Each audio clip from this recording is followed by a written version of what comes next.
NEET pre PG की परीक्षा की काउंसलिंग में हो रही देरी के कारण विगत 1 साल से छात्रों की एडमिशन प्रक्रिया रुकी हुई है। एमजीएम मेडिकल कॉलेज सहित प्रदेश के अन्य मेडिकल कॉलेजों में पीजी के छात्रों की बैच नहीं आई है और आपको बता दें कि और यही वजह है कि मेडिकल कॉलेज से जुड़े अस्पतालों में कार्यरत चिकित्सकों पर काम का दबाव बढ़ रहा है। वहीं जो मेडिकल छात्र परीक्षा दे चुके हैं वो भी काउंसलिंग का इंतजार कर रहे हैं। ऐसे में अस्पतालों में चिकित्सकों की कमी हो गई है, जिससे मरीजों को बेहतर चिकित्सा सुविधा भी नहीं मिल पा रही है। इंदौर के एमवाई अस्पताल में सोमवार को ओपीडी में जूनियर डॉक्टरों ने काम नहीं किया, जो कि मंगलवार भी जारी था। ऐसे में रेजिडेंट व अन्य वरिष्ठ डॉक्टरों को ओपीडी में मरीजों का उपचार करना पड़ा। जूनियर डॉक्टर एसोसिएशन के डॉक्टर राकेश कुमार के मुताबिक नीट प्री पीजी की परीक्षा पिछले वर्ष जनवरी माह में होना थी, लेकिन कोविड के कारण इसकी परीक्षा अगस्त माह में हुई। इसके बाद सितंबर माह में काउंसलिंग होना थी, लेकिन रिजर्वेशन के कारण मामला सुप्रीम कोर्ट में चला गया। कोर्ट में 25 नवंबर को सुनवाई होना थी, जो आगे बढ़ गई। अब अगली सुनवाई 6 जनवरी को होना है।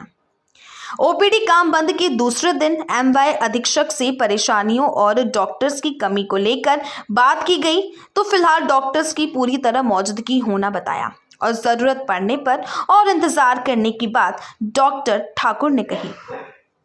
नहीं, अभी ओपीडी में हमने जो भी हमारे सीनियर्स हैं उनके हमने फैकल्टी के लिए हमने सभी विभागाध्यक्ष को निर्देशित कर दिया है कि उनकी ड्यूटी लगाएं एक्स्ट्रा, और साथ में जो एसआर वगैरह हैं उनको भी काम करने के लिए निर्देशित किया है, तो वो लोग कर रहे हैं। अब अगर इनका कंटिन्यू रहता है तो उस हिसाब से फिर हम और स्टाफ बढ़ाने की कोशिश करेंगे कि जो फैकल्टी की जो है संख्या और या एसआर की संख्या जो है या जो असिस्टेंट सर्जन पोस्ट ग्रेजुएट होंगे उनकी संख्या बढ़ाई जाए, क्योंकि क्या है कि निश्चित तौर पर ये मरीजों की जो हित हैं वो प्रभावित नहीं होना चाहिए। तो अभी तो कल भी देखे गए थे और आज भी मरीज देखे जा रहे हैं, लेकिन अगर कुछ अगर देखा जाएगा कि अगर कोई और दिक्कत आएगी तो हम और अतिरिक्त स्टाफ का भी इंतजाम करेंगे। फिलहाल क्या कर रहे हैं? देखिए, आज हमारा दूसरा दिन है जो उसमें हमने सिर्फ अपनी ओपीडी बंद कर रखी है, क्योंकि जैसे आप सबको को ज्ञात है कि जो एग्ज़ाम हो गया है जो कि जनवरी में होता है, अमूमन वो सितंबर में एग्ज़ाम हुआ और उसके बाद काउंसलिंग प्रोसीजर होना था। वो काउंसलिंग की प्रक्रिया में लगातार देरी हो रही है, जिसकी वजह से कहीं ना कहीं जूनियर नहीं आ पा रहे हैं, जिसकी वजह से हॉस्पिटल में जो डॉक्टर्स हैं वो ओवरबर्डन हैं और मरीजों को जो सुविधाएं मूलभूत मिलनी चाहिए वो नहीं मिल रही, क्योंकि जब अगर आपके पास वर्किंग हैंड नहीं होंगे तो कहीं ना कहीं इसका सामना मरीजों को करना पड़ रहा है। और जो रवैया रहा है सुप्रीम कोर्ट का, माननीय सुप्रीम कोर्ट का और जो गवर्नमेंट ऑफ इंडिया का जो भी उनका चल रहा है, जिसकी वजह से जो डेट आ रही हैं वो कहीं ना कहीं जो है परेशान करने वाली हैं, क्योंकि जो पहले उन्होंने दिया कि 2 दिन बाद करेंगे हेयरिंग, फिर 3 दिन बाद, फिर ऐसे 6 वीक के बाद अभी जो नेक्स्ट डेट लगी है वो 6 जनवरी लगी है और उस पर भी क्या निर्णय होगा निर्णायक वो भी नहीं पता। वो एक डेट है, उसके बाद भी आगे क्या होगा, क्योंकि उसके बाद भी अगर काउंसलिंग की प्रक्रिया अपन देखें तो लगभग 1.5 से 2 महीना लगता है काउंसलिंग प्रक्रिया को पूरे होने में। मतलब अगर ये जाएगा तो ये नेक्स्ट सेशन को जाएगा।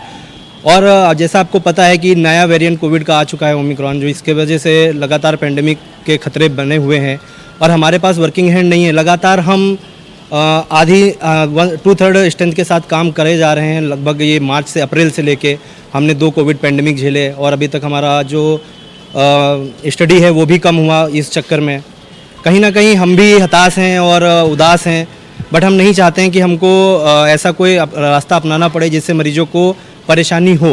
अभी जब आप ओपीडी भी नहीं है तो कौन संभाल रहा है ओपीडी? देखिए, ओपीडी जो हैं वो हमारे सीनियर कंसल्टेंट हैं और जो सीनियर रेसिडेंट हैं वो कहीं ना कहीं चला रहे हैं।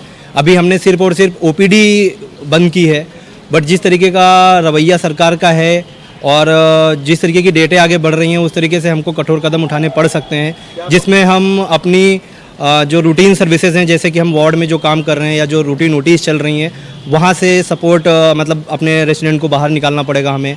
और प्रबंधन की ओर से भी किसी तरह कोई इंडिकेशन आप लोगों को मिला? नहीं, प्रबंधन की तरफ से तो अभी ऐसा कुछ नहीं मिला है खास हमें। हमने जो भी नोटिस रहते हैं, जो हमारा प्रेस कॉन्फ्रेंस रहता है जिसको भी हम फॉलो कर रहे हैं, जैसे फोर्डा है हम उसको फॉलो कर रहे हैं। फोर्डा की शायद बात हुई थी आगे की जो है हायर अथॉरिटीज़ से, उन्होंने 3 तारीख तक का टाइम मांगा। अगर 3 तारीख तक हमारी बातों को नहीं सुना जाता है तो हमको मजबूरी में आके अपने जो रूटीन सर्विसेज हैं वो विड्रॉ करने पड़ेंगे, जिसके सारी जिम्मेदारी गवर्नमेंट ऑफ इंडिया और माननीय सुप्रीम कोर्ट की हो।